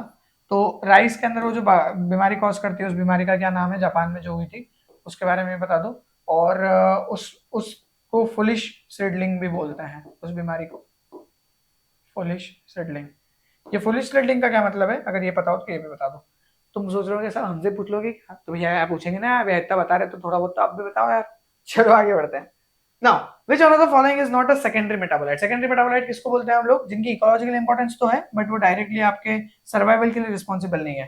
तो फ्लेविनॉइड्स सेकेंडरी मेटाबोलाइट है, क्यूमेरिन सेकेंडरी मेटाबोलाइट है, स्क्वालिन सेकेंडरी मेटाबोलाइट है, एसिटाइल कोए भैया ये जीवन के लिए जरूरी है, टीसी है, और बाकी आपके लिपिड मेटाबॉलिज्म, लिपिड सिंथेसिस, ये सब आपके इसी के ऊपर है। तो इसीलिए acetyl CoA is a primary metabolite, not a secondary metabolite. Next, which one of the following class of compound is generally accumulated as an anti herbivore response in plant? anti herbivore मतलब कि भैया इसको जो चरवाहा है, जो ये है खाते हैं, कौन खाते हैं, गाय भैंस वगैरह, वो ना खाए इसको, तो ये क्या करता है, सेकेंडरी मेटाबोलाइट जिसको हम बोलते हैं अल्कलॉइड्स, अल्कलॉइड्स को ये अपने अंदर डेवलप करता है और उसको स्टोर करके रखता है। टेनिन भी हो सकता है, लेकिन टेनिन से ज्यादा बेटर यहाँ पे अल्कलॉइड्स ज्यादा बेटर ऑप्शन है। नेक्स्ट क्वेश्चन, बहुत ज्यादा डायरेक्ट क्वेश्चन है, ज्यादा इसमें बताना कुछ मतलब नहीं बनता। लेटरल रूट कहाँ से बनती है? लेटरल रूट पेरिसाइकल से बनती है। ये बॉटनी वालों के लिए सवाल है भैया, ज्यादा जूलॉजी वाले या बायोटेक वालों के लिए नहीं है ये क्वेश्चन इतना डायरेक्ट। अगर तुमको याद है 11th-12th है तो कोई दिक्कत नहीं है, वरना मुश्किल है सवाल बनाना। अगला सवाल, Which one of the following is not a characteristic feature of scotomorphogenic development? अभी बात की थी स्कोटोमॉर्फोजेनेसिस में, रात के अंदर जो डेवलपमेंट करवाते हो आप, तो रात के अंदर कौन सा, एक्सपांडेड लीफ नहीं बनती है ना, क्लोज कोटिलिडन्स होते हैं, अपाइकल हुक डेवलप होता है। और अगर तुमको याद आ रहा हो तो ट्रिपल रिस्पॉन्स करके एक चीज पढ़ना, तुमको समझ में आएगा कि मैं क्या बात कर रहा हूँ, है ना, ट्रिपल रिस्पॉन्स, ये वर्ड याद रखना, इसके बारे में रीड करना, है ना, प्लांट हार्मोन में वैसे पढ़ा होगा। लॉन्ग हाइपोकोटाइल्स, ये सारी चीजें जो है वो सही है। एक्सपैंडेड लीफ जो होती है वो एक कैरेक्टरिस्टिक फीचर नहीं है आपका स्कोटोमॉर्फोजेनिक मूवमेंट का, डेवलपमेंट का। नाउ अगला सवाल, which one of the following statement are true? तो पूछा क्या है, ट्रू किसके बारे में पूछा है, embryonic structures to the grass family, grass family के एम्ब्रियोनिक स्ट्रक्चर के बारे में पूछ लिया, बहुत ही स्पेसिफिक क्वेश्चन पूछ लिया इन्होंने, है ना। और इस क्वेश्चन को एक्सप्लेन करने के लिए बहुत टाइम लगेगा, स्पेसिफिकली कोलियोप्टाइल वगैरह का मीनिंग बताने के लिए। तो इसमें थोड़ा सा बस इस बारे में ध्यान रखो, the cotyledon has been modified by evolution to form an absorptive organ called coleoptile. Absorption उसका स्पेसिफिक फंक्शन नहीं है, इसीलिए ए जो है वो गलत हो जाता है। जहां जहां पे भी ए गलत है वहां वहां पे मार्क कर दो। अब बचा अपने पास B N C C N D. तो बी एन सी देख लेते हैं। Scutellum forms the interface between the embryo and the starchy endosperm tissue.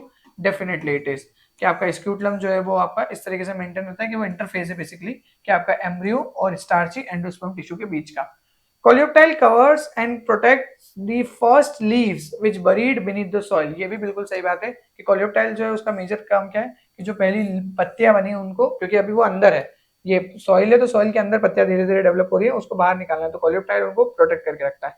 ठीक है, तो इसीलिए बी और सी जो है वो बिल्कुल करेक्ट स्टेटमेंट है। मैं बहुत डिटेल में लेके जा रहा हूँ, इसमें बहुत सारी बातें हो सकती है, बट जिसको पता है उसके बारे में थोड़ी सी चीजें, बाकी ऑब्वियसली बच्चे टाइम बहुत लगेगा इसके ऊपर, तो मीनिंग नहीं है इतना कॉस्ट टू बेनिफिट रेशियो। अगला, नाइट्रिफिकेशन ड्यूरिंग नाइट्रोजन साइकिल। तो नाइट्रोजन मेटाबॉलिज्म से अच्छे सवाल आ रहे हैं भैया, ये इंपॉर्टेंट कॉन्सेप्ट हो रहा है हमारा। Nitrification during nitrogen cycle is the production of nitrates. ठीक है, नाइट्राइट्स नहीं है, ध्यान रखना। नाइट्रिफिकेशन से क्या बनता है, नाइट्रेट्स बनते हैं। अगला, यहाँ पे आपसे पूछ लिया गया है कुछ ऑर्गेनिजम्स दे दिए, फिर ये वही क्वेश्चन हो गया नाइट्रोजन मेटाबॉलिज्म का और फिक्सेशन का। तो नाइट्रोजन मेटाबॉलिज्म फिक्सेशन इंपॉर्टेंट है। Legume, azolla, sugar cane, एसिटो एक्टिनोराइजल, sorry एसिटो नहीं, एक्टिनोराइजल प्लांट्स। तो लेग्यूम क्या है, लेग्यूम के बारे में अपन एजोराइजोबियम बोल सकते, एजोराइजोबियम सही है। उसके बाद में एजोला, एजोला जो है वो एनाबिना के साथ जाता है, बिल्कुल सही बात है ये। शुगर केन, शुगर केन के साथ कौन चलता है आपका, एसिटोबैक्टर और एक्टिनोराइजल फ्रेंकिया। फ्रेंकिया जो है वो एक्टिनोराइजल के बेसिस पे काम करता है। ये सारे के सारे अगेन वहीं से लिए मैंने, क्या क्या आपके नाइट्रोजनस अरेंजमेंट है, कौन सा फ्री लिविंग है, कौन सा साथ में रहता है और वो सारी चीजें, तो यहीं से सारे क्वेश्चन थे। अजोला, शुगर केन के साथ में कौन सा है, तो एसिटोबैक्टर। एक्टिनोराइजल प्लांट्स किसको बोलते हैं, पता है एक्टिनोराइजल प्लांट्स किसको बोलते हैं, बताओ तो बताओ जरा, एक्टिनोराइजल किसको बोलते हैं अपन। अच्छा आंसर निकल के आएगा इसका, मजेदार वर्ड है। अगला 2020 पार्ट बी, पहला सवाल क्या है, पहला सवाल, which of the following plant hormone employ phosphorelay system. तो टू कंपोनेंट सिग्नलिंग जहां पे चल रही है, साइटोकाइनिन है, साइटोकाइनिन में जो है आपका फॉस्फोरिले मैकेनिज्म चलता है, हिस्टिडीन पे फॉस्फोराइलेशन, फिर आपका एस्पार्टेट पे phosphorylation, फॉस्फोरिले। Which class of phytochromes is highly abundant in etiolated seedling and is also light labile? It is phytochrome A. Direct question है, अगर तुम कभी पढ़ोगे लाइट लेबाइल है और अबेंडेंटली देखने को मिलता है डार्क में, तो फाइटोक्रोम ए ही उसका आंसर होता है। बहुत ही डायरेक्ट सवाल था। अगला, पहले 2-4-10 मिनट में इसके बारे में बात हो जाती है फाइटोक्रोम लेक्चर में। Which is the part of micro propagation, apical meristem हम यूज करते हैं माइक्रो प्रोपेगेशन के लिए। बार्क बिल्कुल डेड है, नोड हम यूज नहीं करते, वेस्कुलर टिश्यू से कोई लेना देना नहीं है। अगला, in plants the cell adjacent to the egg cell in the ovule are known as। ठीक है, तो इसको क्या बोलते हैं अपन, अपन ने बचपन में स्ट्रक्चर पढ़ा होगा 12वीं कक्षा में। 12वीं कक्षा में कैसा स्ट्रक्चर आता है, कैसा,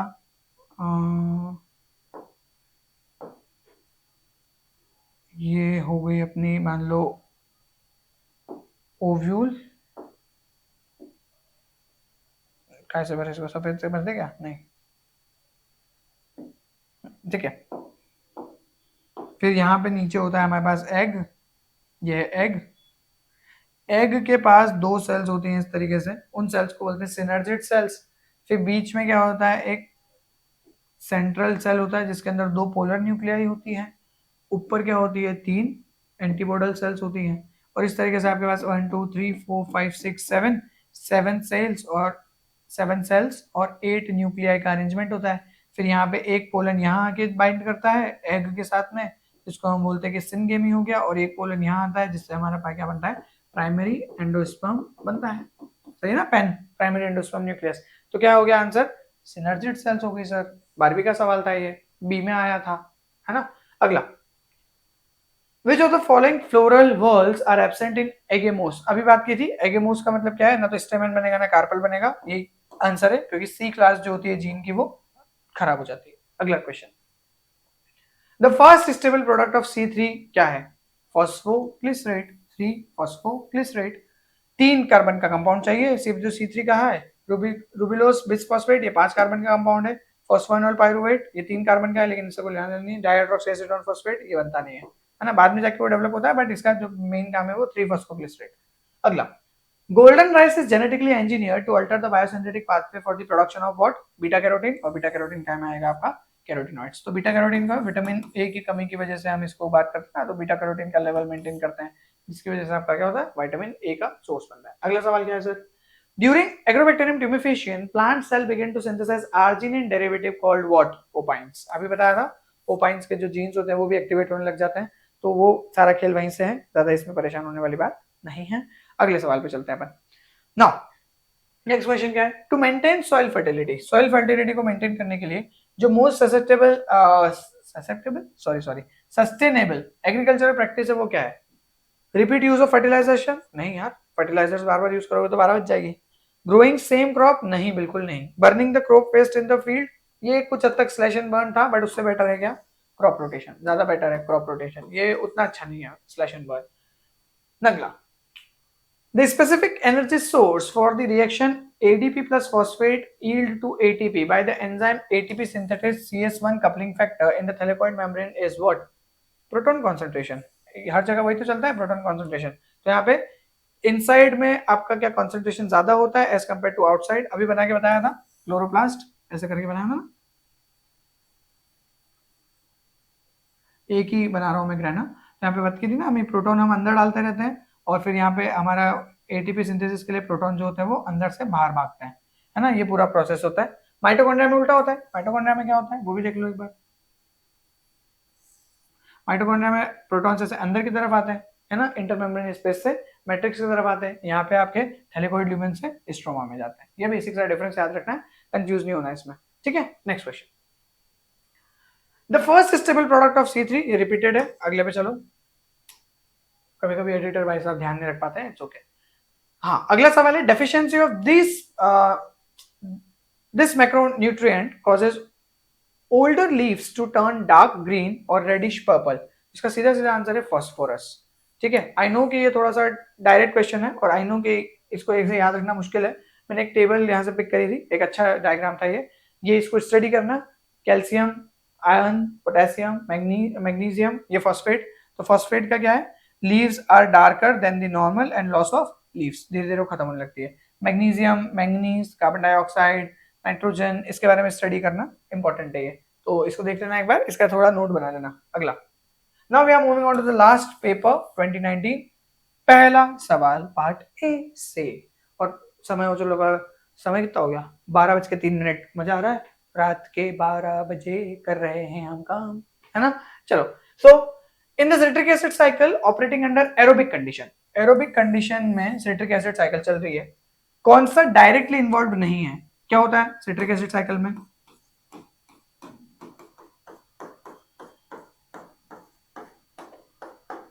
ऐसा कुछ होता है, ऑक्सिलो एसीटेट प्राप्त करता है आपका एसिटाइल कोए, सिट्रेट में डेवलप होता है, फिर आइसोसिट्रेट, अल्फा कीटोग्लूट्रेट, सक्सिनाइल कोए, सक्सिनेट, फ्यूमरेट और मेलेट। ये बेसिक अरेंजमेंट होता है। क्या क्या इसमें होता है? यहाँ से आप बोलते हो कि यहाँ से आपका एक एनएडी निकाल लो, यहाँ से आप बोलते हो एक एनएडी यहाँ से निकाल लो, एक एनएडी यहाँ से निकाल लो, उसके बाद में आप बोलते हो कि एफएडी निकाल लो, जीटीपी निकाल लो, ये सब कर लेते हो आप। तो एनएडी है इन्वॉल्व, एफएडी इन्वॉल्व है, सक्सिनेट इन्वॉल्व है, मॉलिक्यूलर ऑक्सीजन कहीं से कहीं तक नहीं दिख रही है इसके अंदर, है ना। यहाँ पे क्या होता है? यहाँ पे एक CO2 निकलता है, यहाँ पे एक CO2 निकलता है, यहाँ पे क्या निकलता है? यहाँ पे कोएंजाइम निकल जाता है ना। और जीटीपी का डेवलपमेंट वगैरह होता है बाकी सारी चीजों में। यहाँ जीटीपी का डेवलपमेंट है, यहाँ एफएडी का डेवलपमेंट है ना, यहाँ जीटीपी है, यहाँ एफएडी है। अगला पार्ट बी पे चलते भैया, ज्यादा क्वेश्चन नहीं थे पार्ट ए में, मैंने पहले ही बताई थी बात। पहला सवाल, for metabolic engineering in plant having improved tolerance to osmotic stress, ध्यान से सुनना, improved tolerance to osmotic stress. Osmotic stress कब होता है? जब सेल जो है उसके बाहर बहुत ज्यादा सॉल्यूट्स हो जाए या उसके बाहर बहुत ज्यादा पानी हो जाए। बहुत ज्यादा पानी होगा तो पानी अंदर घुसने की कोशिश करेगा, है ना। पानी अंदर घुसने की कोशिश करेगा तो आप क्या बोलोगे कि यार यहाँ पे खींच रहा है पानी अंदर। अब एक तरीका ये हो गया, ऑस्मोटिक स्ट्रेस उल्टा भी हो सकता है कि अंदर जो है वो बहुत ज्यादा पानी हो जाए और पानी बाहर भागने की कोशिश करे, तो यहाँ पे क्या होगा? ये श्रिंक होगा और यहाँ पे ये स्वेल होगा। दोनों ही ऑस्मोटिक स्ट्रेस की बात कर रहे हैं हम यहाँ पे, है ना। लेकिन हमको यहाँ पे क्या चाहिए? मैनिटोल का ओवर प्रोडक्शन कर रहे हैं हमें। क्या कर रहे हैं? मैनिटोल का ओवर प्रोडक्शन। मैनिटोल जो है वो एक तरह से, अगर पानी की हम बात करें तो वाटर के अंदर मिक्स होगा तो वाटर क्या होगा आपका, उतना ज्यादा डाइल्यूट होगा। तो मैनिटोल क्या हो गया, एक तरह से हमारे लिए यहाँ पे सॉल्यूट हो गया, और वाटर क्या है हमारे लिए यहाँ पे सॉल्वेंट है। सो हम ये बात जानते हैं कि जितना ज्यादा प्योर वाटर होता है उतना ज्यादा उसका वाटर पोटेंशियल क्या होता है, जीरो होता है, या उतना क्लोज टू जीरो होता है। तो प्योर वाटर 100% प्योर वाटर है तो वाटर पोटेंशियल जीरो है। आप अगर मैनिटोल को ओवर प्रोड्यूस करोगे तो आप वाटर पोटेंशियल को क्या करते जाओगे, नेगेटिव, कम करते जाओगे, क्योंकि आप उसके अंदर सॉल्यूट्स मिला रहे हो। So it lowers the water potential in the plant cell. हाँ डेफिनेटली, कि पानी में अंदर हम क्या करते हैं, सॉल्यूट मिक्स करते हैं, तो हम यहाँ पे क्योंकि पानी क्या हो रहा है आपका हाई टू लो आ रहा है, तो हम यहाँ पे क्या कर रहे हैं, सॉल्यूट्स बढ़ा दे रहे हैं। सॉल्यूट्स बढ़ा रहे हैं तो हमारा पानी यहाँ पे क्या हो रहा है, कम हो जा रहा है, जिसके बेसिस पे हमारा पूरा सेटअप हो रहा है। मतलब बेसिकली ये वाली श्रिंक वाली स्टेट में ये बात होगी, इस स्वेल वाली स्टेज में तो ये बात नहीं होगी, है ना। सो मैनिटोल बढ़ा के क्या कर रहे हैं, वाटर पोटेंशियल को कम कर रहे हैं। वाटर पोटेंशियल कम करने से ऑस्मोटिक स्ट्रेस जो है उसको रिलीव करवा रहा है। इंक्रीज द वाटर पोटेंशियल, नहीं, वाटर पोटेंशियल बढ़ेगा नहीं मैनिटोल बढ़ाने से। Lower membrane potential, membrane potential का कोई लेना देना ही नहीं है। अगला सवाल, द ऑक्सीडेटिव फॉस्फेटिक से क्या बोल रहा हूं मैं, oxidative photosynthetic carbon cycle salvages, oxidative photosynthetic carbon cycle salvages, तो उसके लिए आपके पास में क्या होता है, C2 कार्बन, ठीक है, C2 carbon. Oxidative photosynthetic carbon cycle क्या हो रही है आपकी, ऑक्सीडेटिव मतलब ऑक्सीजन की वजह से। तो रूबिस्को की जब ये रूबिस्को की आपकी ऑक्सीजनेज वाली एक्टिविटी चालू हो रही है तो C2 फोटो रेस्पिरेशन उसी को बोलते हैं ना अपन, C2 वाले में ही, है ना। C3 जो है ये आपका ऑक्सीडेटिव नहीं है, ये आपकी कौन सी है, कार्बोक्सिलेज है। C4 जो है इसके अंदर अपने क्रैंज एनाटोमी हो गई, और CO2 का इससे कोई लेना देना ही नहीं था। अगला सवाल, ये समझने में थोड़ा ट्रिकी था सवाल। Which one of the following plant exhibit both C3 and C4 मेज, डायरेक्ट क्वेश्चन था, मेज, जिया मेज, ठीक है। अगला, डाइकोगेमी, है ना, इसका क्या मतलब होता है कि भैया आपका जो सेल्फ इनकम्पैटिबिलिटी डेवलप करे अपन, कि मेल फीमेल जो अपने पास में फ्लावर है, तो सपोज एक फ्लावर है हमारे पास, और इस फ्लावर के अंदर आपके पास दोनों अरेंजमेंट है, आपके पास यहाँ पे स्टिग्मा भी है और ये ओव्यूल वाला सेटअप भी है, और आपके पास यहाँ पे एंथर का डेवलपमेंट भी है। तो आप चाहते हो कि यार ये दोनों सेल्फ फर्टिलाइज ना करें, क्योंकि सेल्फ फर्टिलाइजेशन क्या करता है, इनब्रीडिंग को डेवलप करवाता है, तो आप चाहते हो कि ना करे, तो आप क्या करते हो, आप डाइकोगेमी का सेटअप लेके आते हो, ताकि आप क्या करते हो कि स्टिग्मा को अलग टाइम पे रिसेप्टिव बनाते हो, और एंथर का डेहिसेंस मतलब एंथर का जो मैच्योरिटी है वो अलग टाइम पे रखते हो। इस वजह से क्या होता है आपका कि अल्टीमेटली ये सेपरेट हो जाते हैं। तो ये एक टेम्पोरल सेपरेशन है, समय समय अलग हो गया ना। टेम्पोरल, टेम्पोरल का क्या मतलब होता है, टाइम। स्पेशल का क्या मतलब होता है, स्पेस। स्पेशल का क्या मतलब होता है, स्पेस। तो स्पेशल सेपरेशन तो ला नहीं सकते क्योंकि दोनों आसपास ही है, लेकिन टेम्पोरल सेपरेशन ला सकते हैं। इसको अलग समय पे एक्टिवेट करवाओ, मान लो मंडे को एक्टिवेट है और ये आपका वेंसडे को एक्टिवेट है, तो दोनों कभी साथ में काम ही नहीं करेंगे। अगला सवाल, light compensation point is the irradiance eight विच, तो लाइट कंपनसेशन पॉइंट बेसिकली हम तभी बोलते हैं जब हमारा फोटोसिंथेटिक रेट और रेस्पिरेशन रेट जो है वो बराबर हो जाए। मतलब जितना CO2 हम प्रोड्यूस करें, सॉरी जितना CO2 हम कंज्यूम करें, फोटोसिंथेसिस में तो कंजम्पशन होता है ना, उतना ही CO2 हम प्रोड्यूस करें, तो ये नेट चार्ज जो होता है वो जीरो हो जाता है, और that is net CO2 exchange is zero. इसी को बोलते हैं लाइट कंपनसेशन पॉइंट। अब लाइट कंपनसेशन पॉइंट जो है वो क्यों इंपॉर्टेंट है, क्योंकि अगर तुम थोड़ा ध्यान दोगे तो अगर बहुत कम लाइट है, कम लाइट पे फोटोसिंथेसिस कम चलेगा, रेस्पिरेशन तो उतना ही चल रहा है, इस वजह से रेस्पिरेशन में CO2 का लेवल यहाँ पे एक्सपल्शन में बढ़ेगा, कंजम्पशन में उतना कम होगा, और लाइट ज्यादा बढ़ाते जाओगे तो रेस्पिरेशन कम हो जाएगा और फोटोसिंथेसिस बढ़ता जाएगा। तो यहाँ पे हमको इक्विलिब्रियम मेंटेन करने वाली बात को बोलते हैं लाइट कंपनसेशन पॉइंट। इससे हमको ये समझ में आता है कि कौन सा वाला प्लांट जो है वो किस लेवल पे फोटोसिंथेसिस कर रहा है, ऑब्वियसली विजिबल लाइट में ही है ये भी। फिर है हमारे पास में फ्यूजिकोसिन या coccin promotes cotyledon growth by promoting what, so ये भाई साहब आपके करते हैं सेल वॉल एसिडिफिकेशन। सेम वैसे ही काम है जो ऑक्सिन करता है, सेल वॉल एसिडिफिकेशन की मदद से आपका ग्रोथ करवाता है, वैसे ही आपका ये फ्यूजिकोसिन भी काम करवाते हैं, क्या, सेल वॉल एसिडिफिकेशन के थ्रू। अगला question, plants take up water from the soil predominantly by the apoplastic and symplastic mode of transport। हाँ भाई, हम जानते हैं सेल वॉल के थ्रू होता है, हम जानते हैं ना इसके बारे में,